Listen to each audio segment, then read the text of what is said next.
Welcome to Extremely Valid Points. We're three business owners and friends who enjoy talking about business, marketing, and creativity. Along the way, we just might happen to make some extremely valid points. So we'd love it if you would join us in today's conversation. Hi, everybody. Welcome back to the podcast. Today is episode 10, and we're going to be talking about value-based pricing. And we're going to be talking about pricing strategies and why value-based pricing is the best for both you and your client. We're your co-hosts. I'm Nathan Sala. I'm Jenny Sala. And I'm Dave Wilkins. Yeah, so this is episode 10. I can't believe that it's already episode 10. It seems like we just launched yesterday. It does seem that way, yes. That's probably because we did just launch yesterday, our first public podcast, and now we're recording.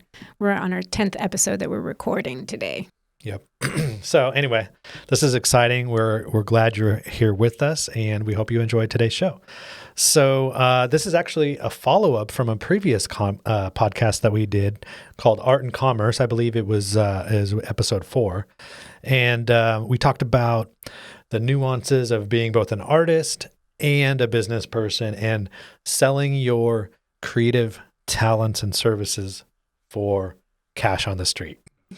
Yeah, it can be kind of tricky, right? Because sometimes we think, maybe our art is pure and we don't want to, mingle money and art together sometimes, or how do we figure out how much we should charge, right? Mm-hmm. Right. Yeah. And so, and I think one of the interesting discussions that erupted in that episode was the question of how do creatives price their work? So, as we kind of think about the creative process and how we're going to actually charge and make a living, right, for the work that we do, there's a couple different models that are out there, right? We can charge for our time. We can, like an hourly rate, or maybe have set fees for certain things that we do, right? But value-based pricing is a little different than that. Would you say? Is that right? How should we price our work, right? Yeah, I think that's a really great question, because some people say that pricing is the most important aspect of your business. Wow. Would you agree with that?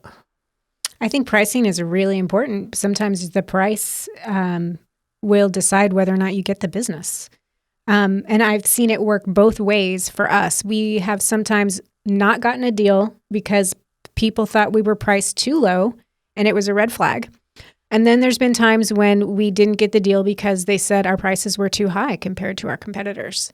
So pricing is absolutely vital to, when it comes to trying to hit the mark. Would you agree? Is it the most important aspect of your business, pricing? Yeah, is pricing the most important? I don't know. I think it's critical, and certainly could make or break whether you get a job, right? Sure.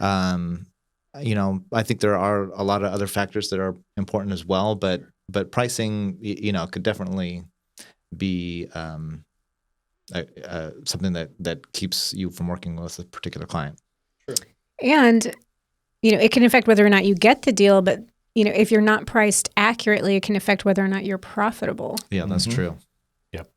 If we underbid ourselves, we could end up losing money, and obviously that won't keep us in business. Yeah, because some people could make the argument like your product is the most important, or your service, or your skill, or your marketing, or all of these other things. But I do on one even if you have all that right, if your prices are all wrong, that's true. You're not going to make it. Yeah, that's very true. And I think it's interesting thinking about it in a service-based industry versus product, because obviously there's a lot of fixed costs with product. But, we only have a limited amount of time available, right? So that's kind of the metric that we have to be able to make sure that we're really having a profitable business, because you can't manufacture more time. Yeah. I think, and most businesses, and when people start their businesses, they sit down with their business partner, or if you don't have a partner, you sit down with yourself and you ask, what is our pricing strategy? And there's really only 3 answers. Actually, there's probably hundreds. I don't know. There's probably hundreds of different pricing strategies, but I know about exactly three strategies. Uh-huh. And those are Number one, it's called cost plus pricing. And so basically what that means is you figure out the cost to produce something. Here's how much it costs. And then plus I'm going to add a little bit extra on there for profit. And that's my strategy. That's my price. Now I have my price. So it's basically a very simple, and it's probably maybe one of the most common pricing strategies. The other one is competitor-based pricing. So this is when you know your competitors' prices and your pricing is based on their pricing. Because if you know your competitors' pricing, probably everybody else does too. So a good example of this would be like the 99-cent store.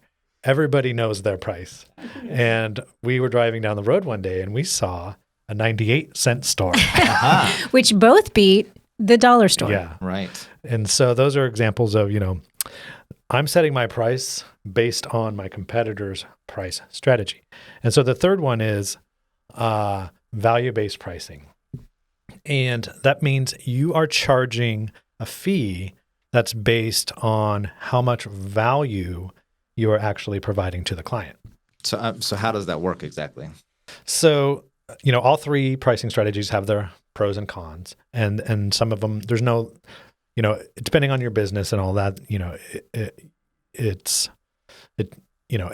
could look different, and you can't say that one is better than the other for a lot of different situations. But I think value-based pricing is probably the best if you're in a consulting space, and it's the best for you and it's the best for your client. And we'll talk a little bit about that, but it works. In short, it basically works like this. So as a consultant, value-based pricing philosophizes that you should be paid for your contribution to the outcome that the client gets. So in a retail situation or most situations, the deliverables are the focus. So whatever good you're providing, that determines the cost. But in value-based pricing, you're not determining it based on the deliverable. It's based on the value provided. So for example, let's say you came to me and asked me to look at your business and solve some of your problems with marketing or lead generation or something like that.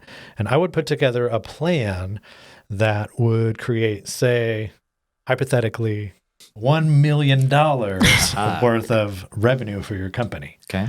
I like that. The value, I like that too. Therefore, the value of my service isn't how much it cost me to do that plan or my time or my hours. The value of my service is now $1 million because that's how much I am worth to you, right. Dead or alive. No. And so I'm not selling you like a $10,000 website. I'm selling you $1 million worth of business growth. And value-based pricing says, I'm going to charge you, say, 10% of that value, and that's my fee. So my fee for this project is $100,000. That's the way it works in a nutshell. Right. Okay. So basically, why wouldn't I pay if I knew that I was going to get $1 million worth of profit? $10,000 is a small price to pay, or $100,000, right? Yeah, or is it 100,000? 100,000. Oh yeah, you owe me $100,000, Dave. Well, 10,000 would be good, and 100,000 is fine too. Yeah, because you're getting $1 million. Yeah, it's really even half of that is, half of $1 million, and you're going to make another, $500,000. That still works out. Sure. Yeah. So for this strategy to work, first off, I need to be sure that I'm going to get $1 million, right? How can you assure somebody that my work is going to bring you this type of result?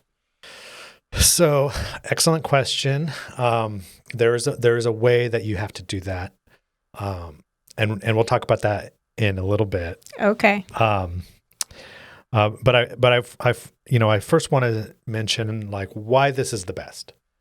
This is the best for both the business and the client. And that's because the business, so for me, for example, if I'm getting $100,000 to do a project instead of, $10,000 to do a project, I now have the financial freedom to put my best into this and to ensure that I'm going to actually deliver the value that I'm promising. And so the client is actually getting what they want out of it too, because they are getting $1 million worth of value. And so it's really a win-win for everybody, even though, there's definitely some issues with the strategy, and we'll talk about that in a little bit. But okay, so you're saying if I were to pay you $10,000 to do the same project, you would have a little bit more limited resources, and now you have to start looking at how many man hours you're putting into this, how much time is being spent, how many revisions you can make. And all of those things are going to limit what kind of results you can actually provide. Is that what I'm hearing you say? Exactly. So like if you were paying me on a cost plus strategy, the $10,000, and all of a sudden you decided you wanted to call me for 30 minutes a day and have a meeting with me to, get the status of the project, I would have a problem with that, because this is time that you're taking from me doing my job. And, I would be stressing out about all of the time I'm losing, and I would be like, I need to get this done. And, all these other clients and stuff like that. So I would put limitations on the relationship. I'd put limitations on my output. I'd put limitations on the actual service I'm delivering, because I would feel I'm not being fairly compensated for it. And it wasn't in the contract, all this type of stuff. I would also want to limit like the number of revisions and say, if you came to me, I'd probably say, well, you can only you can only make 3 revisions. That's basically saying, I'm going to try it 3 times, and I hope you're happy. But if you're not, that's it. That's all you get. Yeah, well, I think that's an interesting point, because you're saying that time is sort of the unit of measurement of that's the output, right? I'm going to give you so much of my time for this amount of money, versus the other thinking. It sounds more like you've got now this vested interest in your client's goal, which is making $1 million, right? So you aren't just trying to produce a website. You're trying to produce a website that generates $1 million worth of revenue, right? So yeah, you're now the amount of time you spend in revising things is probably, would you say that's different in your mindset now as someone who's actually doing that work? I think so. I think if I'm getting $100,000 for this project, I have no problem not only taking a 30-minute meeting, but meeting for 90 minutes a day. Sure. To go over this and ask every single nuance and really explore the depths of this problem and make sure I fully understand exactly how to figure out, do the testing that's required to prove that it's going to work, and all of these other things that are, going to cost a lot of time, a lot of money, a lot of energy, a lot of man hours, a lot of or person hours. Do we say man hours anymore? Yeah. I'm offended. Yeah. So all of these factors that go into it, you are blowing the lid off of any limitation that you're placing on yourself to deliver the best. Mm-hmm. Yeah. So the focus is no longer, I'm going to give you a website or, this finished product. The focus is now the results. Yeah, the results of the finished product. And so, it's a whole different way of thinking for you and for your client. True. So, because your client is now potentially paying a little bit more than they might feel comfortable Sure. with or expect to pay. It might be a little bit more than what your competitors might charge. Right. So their mindset is shifted, but yours is shifted as well, where you're no longer focused on, this photo will go here and it looks pretty next to this text. While all of that is still important, the design is still important. There's this it's more of a strategy that's involved, a lot of market research, a lot of A/B split testing, and really also a lot of meetings, and this expectation that you're going to really have to blow it out of the water, right? You're going to knock your client's socks off. Right. Yeah, exactly. I think that, the expectation is, you call me day or night, I'm going to answer, Right now I screen my calls because it's probably a telemarketer. But yeah. And so earlier you asked if this would work for any business, and it doesn't work for every business. It wouldn't work for a mom and pop, because they're too limited by the competition and getting priced out in their marketplace. And so it wouldn't work for a mom and pop. So one of the things is I work with a good number of nonprofits, right? And so they do have specific goals in mind. It's like maybe fundraising types of things, but sometimes the goal is just maybe awareness. So we might work on a project, and really the goal is not a financial number; it's increasing awareness about the issue, about an issue, or So and how they that's can help. so nonprofits. This does not work because you have to measure the value in terms of dollars. It has to be a dollar amount because you can't charge a fee based on an intangible such as awareness. Or you can't say my fee is 10% of the awareness you get. Right. For value-based pricing to work, you have to charge a fee based on the value you're producing. And unless your fee is measured in awareness, then your value has to be measured in dollars. Right. So, so nonprofits, they have too many intangibles. So you have to have some sort of tangible metric to measure against. So, a nonprofit could have a fundraising goal in mind, though. Yeah. So that in those cases, it might work, right? It's possible, but it'd be really, really hard to sell. And I'll talk a little bit about the function and mechanics of what has to go into if you want to do this pricing strategy, what goes into that in a little bit. But you have to be able to sell this to a client who will actually buy it. Yeah. And so a nonprofit, I don't think it's not impossible. But it's never going to happen. They do have, they have to explain their choices, their spending choices to their board of directors and to their donors.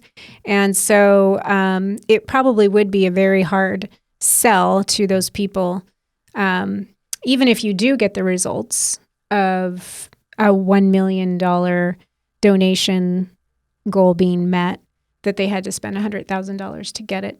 Although I don't think it would be unreasonable. True. But it would be a hard sell. True. Very true.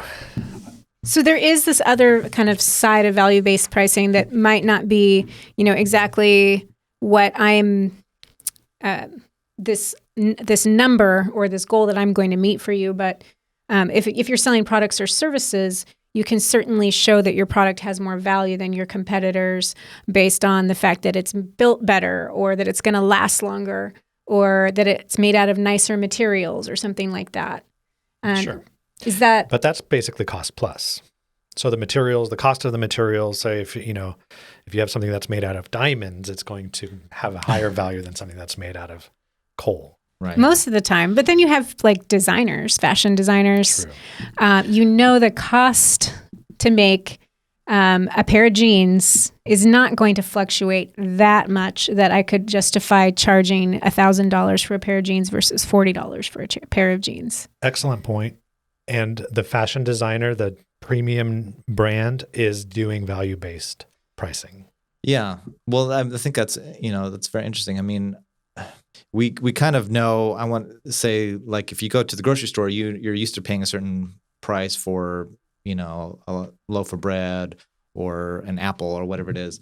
But in the fashion industry, you could pay $20, $40 for a pair of jeans, but then some people do pay hundreds of dollars, right? And that's not because necessarily it costs that much more to make or the material was different, but that there is a certain value that you perceive that I want to be associated with this brand. I like the way this looks.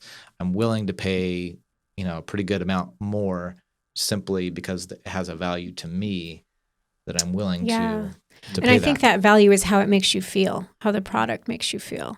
And I do think people are willing to pay a premium for having that more, the warm, fuzzy feelings, whether it's a service that you're providing and you say, I'm going to charge a little bit more because I am going to give you the best customer service you've ever experienced. You can call me day or night. You're my number one client. You're important to me. And people will pay a premium for that to feel special. We want to feel special. Sure. Right. Yeah. And I think, and those are good, excellent points, because I think, and that's why I wanted to talk about this, because, a lot of our audience are creative business owners, and this really, really, really lends itself well to the fashion designers or anybody who does a creative service, because, this type of strategy is made for people like us. So if you're a business and you're thinking about going for this strategy and you want to make the move into value-based pricing, so there's actually 3 things that you need to figure out. And the first one is you have to be 100% clear on what your position is. You know, you have to be 100% clear on brand positioning. And there's this consultant that I heard in a podcast. He's like a consultant to consultants. His name's Philip Morgan.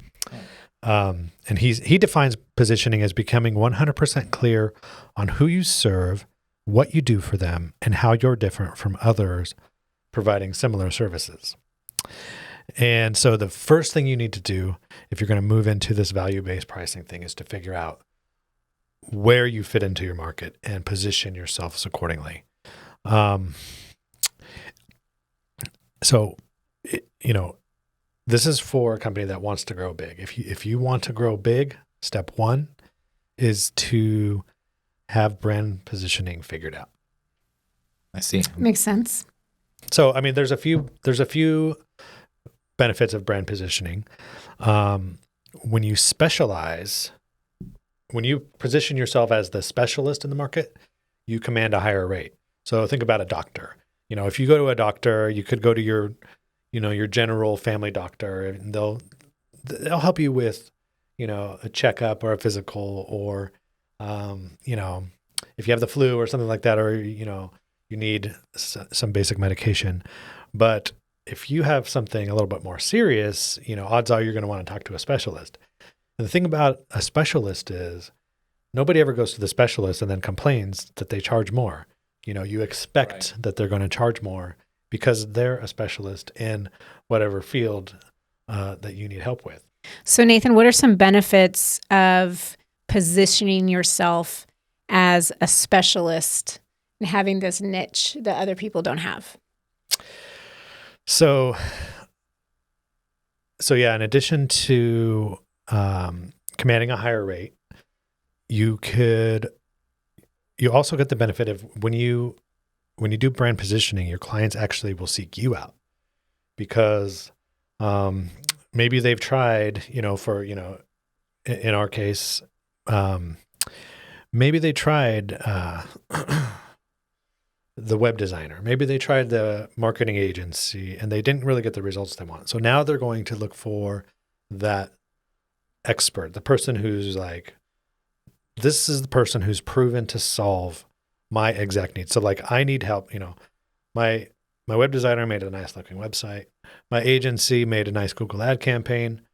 I need to double my conversion rate, you know, and so you might try and find a consultant that knows how to double conversion rates. So whoever has positioned themselves in the field is, you know, I am the expert at doubling conversion rates. I'm the doubler.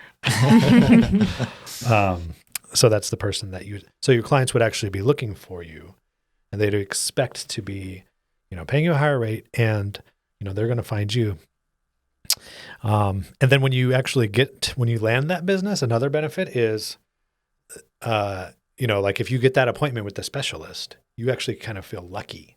So if you're doing brand positioning right, you feel, your clients will feel lucky that they get to do business with you.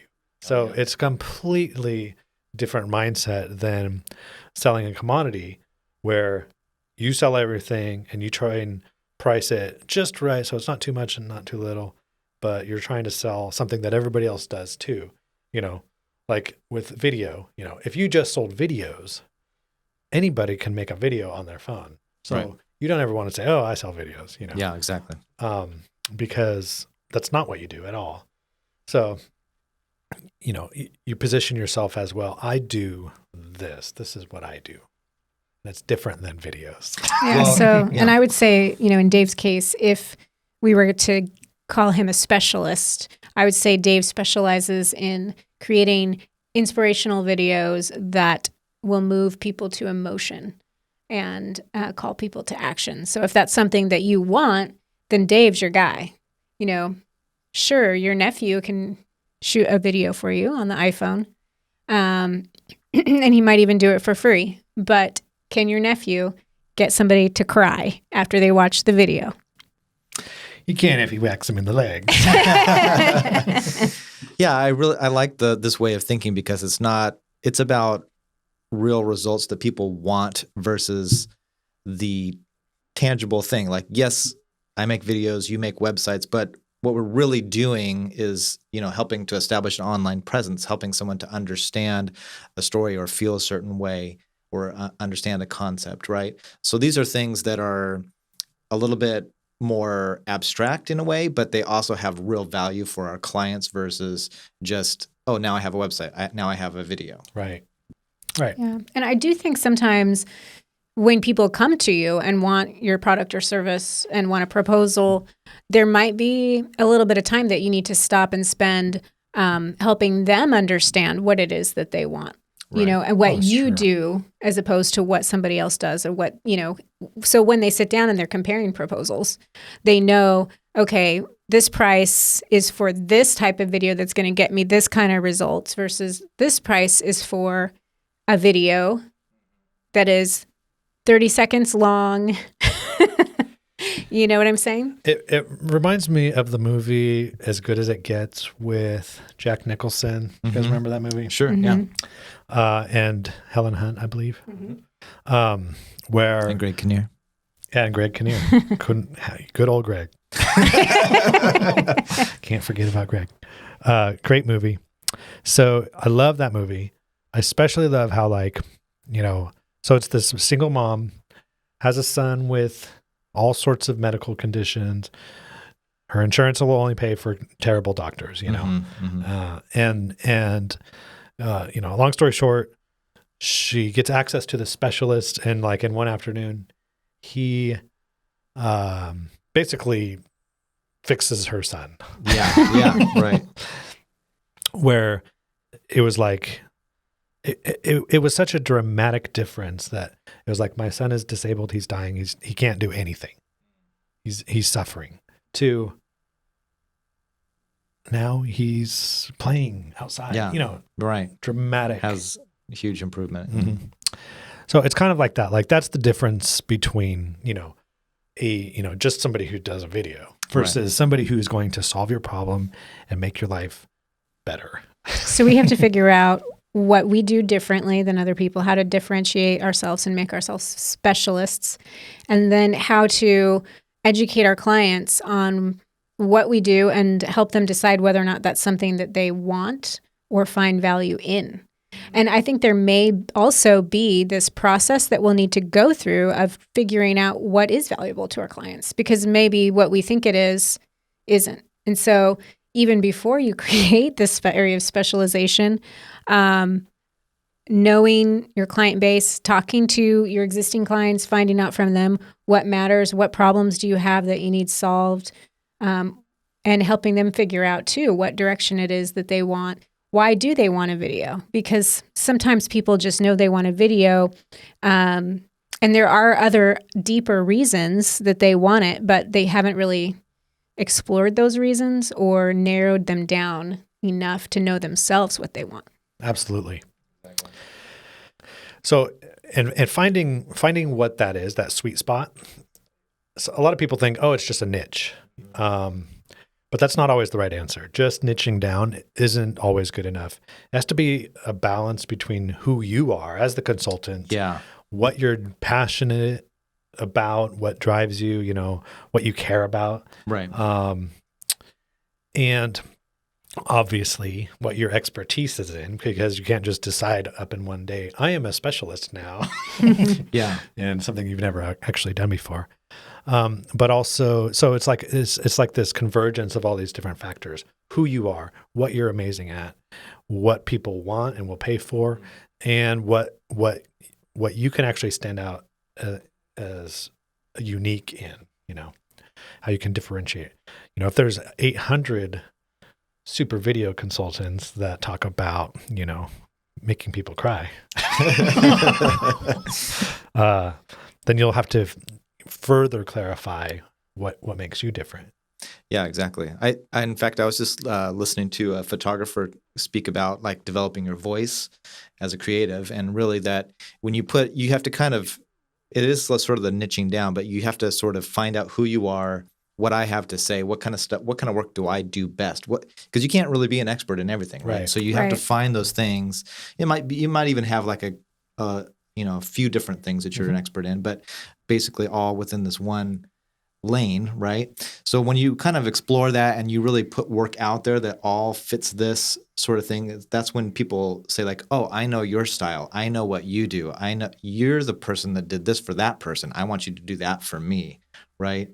Versus if it's just like, well, I do websites, I do video, then you have to prove, well, this is what I've done in the past, all those things, versus like, oh, you're the guy that shoots like this, or you're the guy that, converts every person that comes to the website. Right. And a lot of people get to this point, and when they get to point number 2, they realize it's a little bit of a challenge because a lot of business owners will resist this strategy.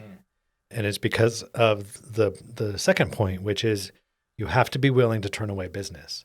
So basically, if people come to you because they want that style, and they come to you and say, "Hey, I know you want that style, but hey, I just need a quick little video of my dog walking through the yard and going potty." You have to be willing to find the courage to tell that person, "No, I'm not gonna shoot that video. That's not what I do." All right. I mean, but seriously, like a lot of people, ourselves included, when it comes to like, we've spent a lot of time trying to find out like what our sweet spot is.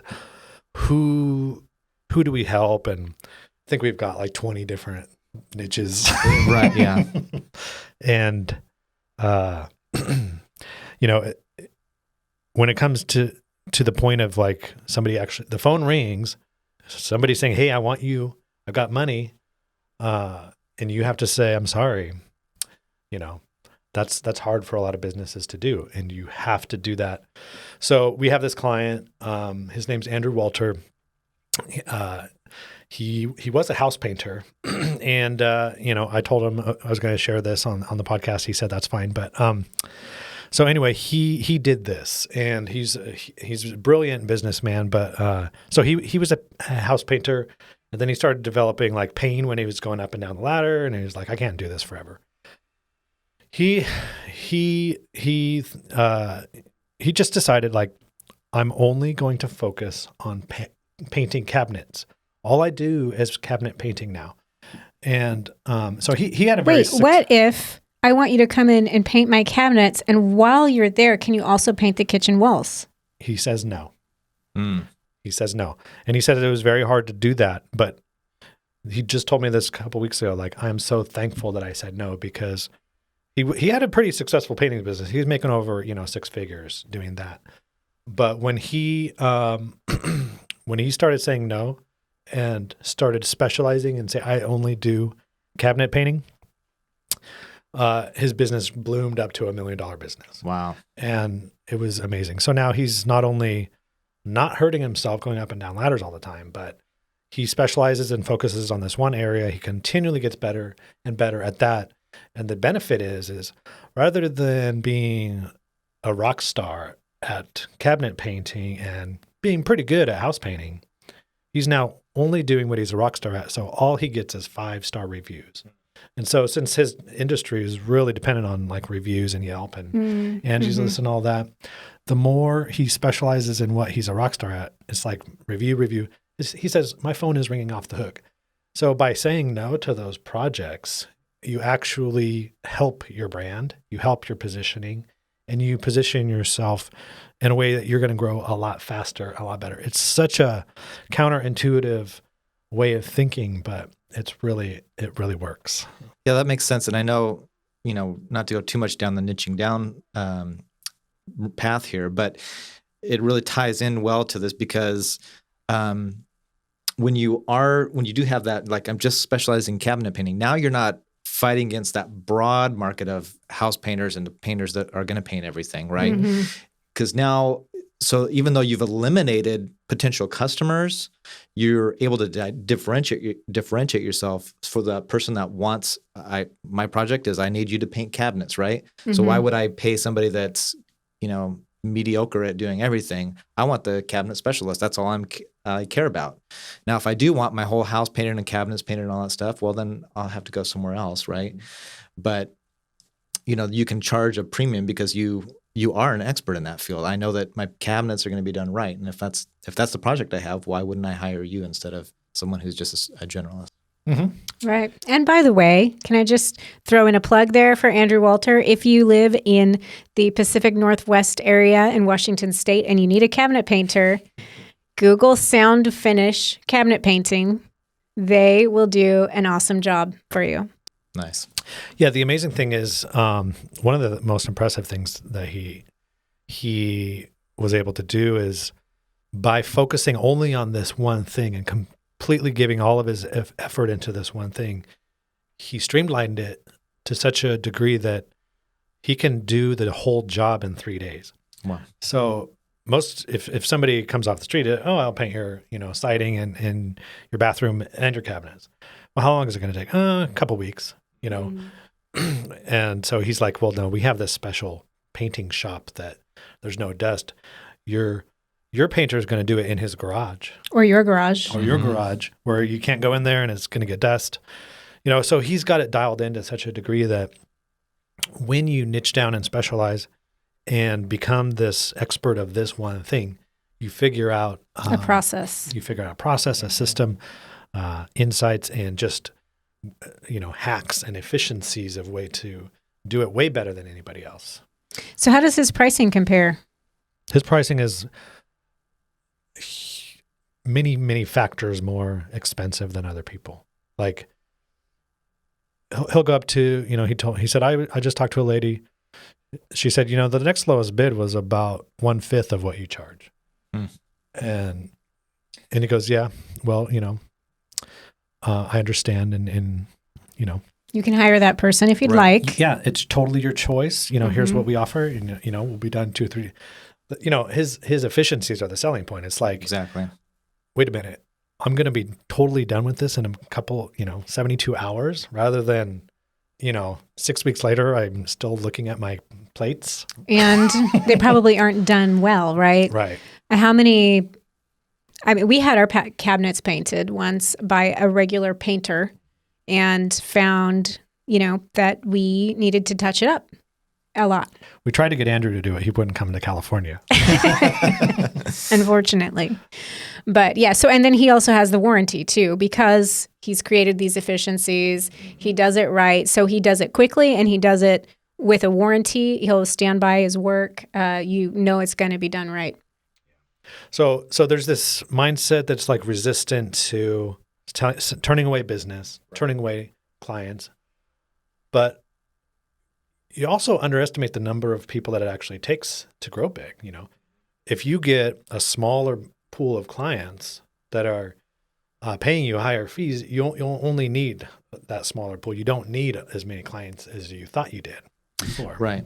Well, and I think, the other thing too is that it's not like just trying to see, well, how much can I charge? Like how high can I jack up my prices? Right. It's more about saying, what value do I want my customers to walk away with? Okay, well, what's a reasonable rate to charge for that? So if you want your customers to have long-lasting finish on their cabinet, you want it to be done well, you want them to be back in their kitchen within a few days, well, then a reasonable price to pay for that would be this, where I can make a good living, they can be happy and feel like it's worth it, like they're going to be, 5, 10, 7 years down the road. Yep. And still like, wow, these still look great, and those that's a value that's commensurate with what you're providing. Right. Yeah. And I think one of the keys is when you turn away business, you don't just be all like superior and say, oh, we don't do that, click. Sure. You say, hey, we don't do that. I'm going to help you find somebody that can help you, Sure. Thank you so much for calling me. I'm turning down that type of work right now, but here's what I do. If you want that, I can help you, but I'm going to help you find somebody, so it's, as a consultant, you got to be humble. You have to still be kind, and you have to be helpful, because that's why we all kind of got into the consulting business anyway, because we just wanted to help people, right? Sure. So there's a wrong way to turn away business, and that's by thinking, oh, I'm a specialist now, so I'm superior, and I don't need your business, so be gone. Yeah, it's just about finding a good fit. Exactly. So number 3 is, you already touched on this earlier, Dave, but you have to, and you touched on it earlier than that, you have to prove that you're worth the value-based pricing fees that you're going to be charging. How do you do that? Yeah, how do you do that? I think you have to have already done it before. Mm-hmm. And, case studies, testimonials, people vouching for you. I think that when you get into this niche, and you said earlier, when you have this area of specialization, people are going to want to talk to you. It's not because you tell everybody, I can do this. It's because other people have said about you, they can do this. And so you get, you nail it once and make someone so happy that they tell all their friends. Then once other people are vouching for you that you can do this, and you consistently do it, everything else is going to fall into place. Yeah. Yeah. When a client comes to you, and you say, like, well, let me tell you about a story where I did something similar for someone else, and here's what they were after, and here's what we did, and here's how it, succeeded, right? Right. And then then it just kind of all falls into place and clicks and says, oh, okay, well, I want something similar to that, and that price you're asking is completely fair. Mm-hmm. Right. Yeah. So the bottom line is, we're not telling anyone to overpromise and underdeliver, or to say you can do this when you haven't actually done it. Mm-hmm. You should already know what you can deliver on, and whenever possible, err on the side of judgment of under promise and over deliver, rather than the other way around. Yeah. So like when you are going to price this out and try and sell this to a client, you have to prove what you're worth, and so you can't use a hypothetical. You can't say, well, say 5% of the market buys. You're a millionaire. Right. Sure. You have to use actual data, and the way you get that data is the customer, your client has to tell you that data, those figures. So if you're going to transition into this, you can't just do it overnight. You have to ease your way into this. And it's especially, one of the reasons for that is because it's very hard to take an existing client and transition them to this value-based pricing strategy. Because you can't go up to your client who's been your client for years and say, hey, look, I know you're used to paying me this level of fees based on this level of service, but now, my fees are significantly higher. They're going to be tempted to say, you just raised your price by 1,000%, and see ya. So you have to have that relationship, and hopefully, if you're in the consulting business, you have that strong relationship with people, where existing clients are actually a great way to test this and just say, hey, what would you think about this if we looked at it this way? And so you can, as you're beginning to make that move, you can take your trusted relationships and just kind of test the waters and say, what would you think about this? And just ask questions and see what people are receptive to or not. But right. I think the easiest way to do it is after you've positioned yourself and somebody seeks you out, then you can sell it on the value. And the way you do that is by asking the client the questions. So for example, if somebody says, hey, Dave, I need a video, Mm-hmm. you could say, okay, well, why do you need this video? Try and figure out, so there's a series of questions that will really help them tell you what the value actually is. So they are going to tell you what the value of the project is. And so if they say, well, this video will, double conversions, for right. example, then you would ask something like, hey, if you were to double your conversions, what would that look like for your company in terms mm-hmm. of dollar amount? So you have to figure out that dollar amount. And, as we said earlier, all value is measured in dollars for this to work. So your client will say, okay, well, if we doubled our conversions, that would be an extra $500,000 a year in revenue. Mm-hmm. So they've just told you the value of this project, So this is the value that you can give them. If you do the video, they double conversions, you just are going to give them $500,000. But then you don't stop there. You ask them, okay, well, what are you going to do? So you make that $500,000 extra dollars. What are you going to do with that? And they'll say, well, last year it was a recession. We had a company-wide salary freeze, and we couldn't give raises to the team. So I would definitely give everybody a raise this year, bump up their salary. And so, at that point, if you have a healthy amount of business acumen, which I know you both do, you now know that it's not just, he's going to take this $500,000 and use it as seed capital to invest in his team. Mm-hmm. And that will pay its own dividends in the terms of, loss of turnover, loss of employees. It costs a fortune to hire people, train them, get them up to speed, especially if they're really great people. So what you're going to do for him is going to save him, lots of money in terms of that arena, but you can't factor that into your fee. It's also going to make him feel good as being a good employer, because he's taking care of his team. But you can't factor that into the value. All you can factor into your value for your fee is based on that $500,000, which he told you. So that's proven, that if you do the video, he doubles conversions, you get that money. Because that's what you're actually delivering, is that 500,000 revenue, right? Yeah. Yeah. So that's what you're bringing to the table. That's what you're worth. So, it seems to me too that there's a potential hurdle sometimes because, like you're saying, with existing clients, you have a existing relationship where it's you do X amount of work, I pay you X amount of dollars, right? But there's opportunities, I think, sometimes when you might see a potential that a client has a different goal or a new project or something that they want to do to expand or develop their business in a new way, where I think, what could be difficult is if you haven't been at that partner level yet, where you're just providing a service and they pay you X amount of dollars, there's a potential where you could say like, hey, I'm really excited about this new opportunity that you're, looking to jump into.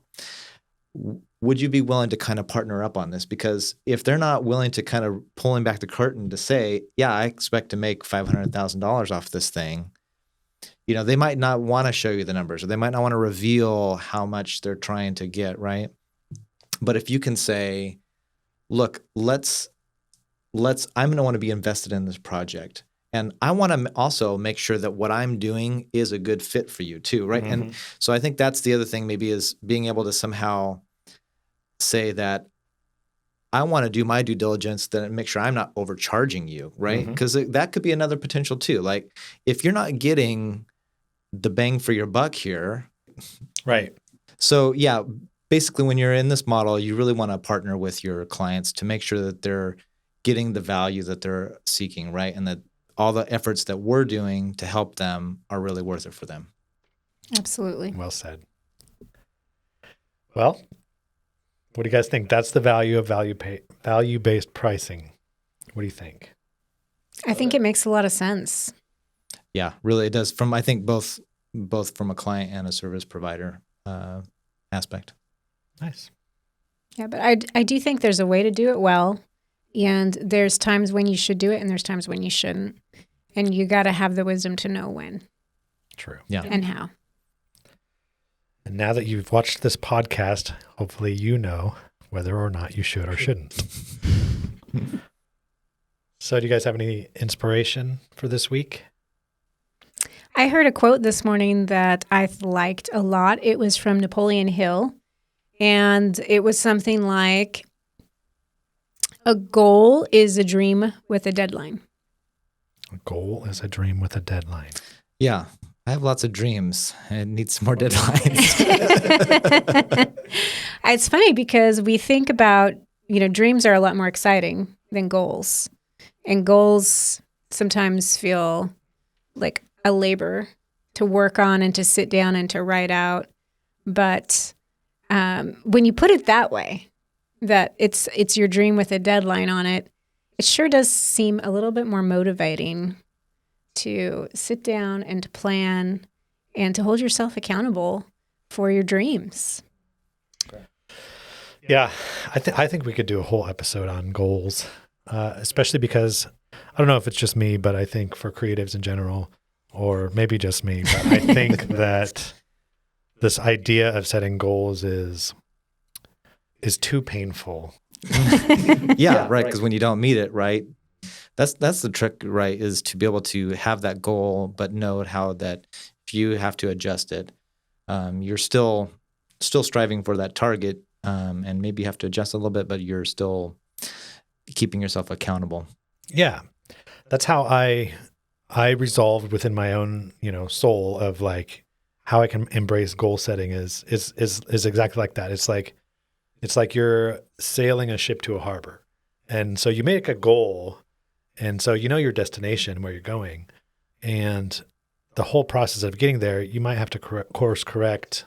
Wind will blow you off course. Absolutely. You're going to have to make some adjustments the whole way. Whereas it's not just some linear, here's my dream. I will complete it by the deadline of next Tuesday. Right. And then when Tuesday comes in, you haven't done anything or haven't done much. You feel like, oh, my dream's dead, Mm-hmm. Whereas if you just think, okay, I'm going to move that direction, keep moving in that direction. And if I don't make it by the deadline, I'm just going to cross out my deadline and make a new deadline. Next Tuesday. Well, and especially with real ambitious dreams and goals, sometimes you don't really know what all is involved. So you set something and then you maybe reevaluate down the way. Sure. And when you have a really big dream, you need to break it down into smaller, more achievable little bites of steps. Yes, that's really good. All right. Well, I think we definitely should do a podcast on goals. You guys tell us what you think. Should we do one on goals? Anyway, thanks for joining us today. It was a lot of fun, and we'll see you next week. Thanks for joining us. Bye. Thanks for spending time with us at the Extremely Valid Points podcast. To learn more about this episode, see our show notes at extremelyvalidpoints.com. Be sure and subscribe to our podcast on Spotify, Apple Podcasts, or wherever you download your podcasts. Join us on Facebook at facebook.com/extremelyvalid. Subscribe to our YouTube channel and follow us on Instagram at EVP_podcast. Thanks again, and we'll see you next time with some extremely valid points.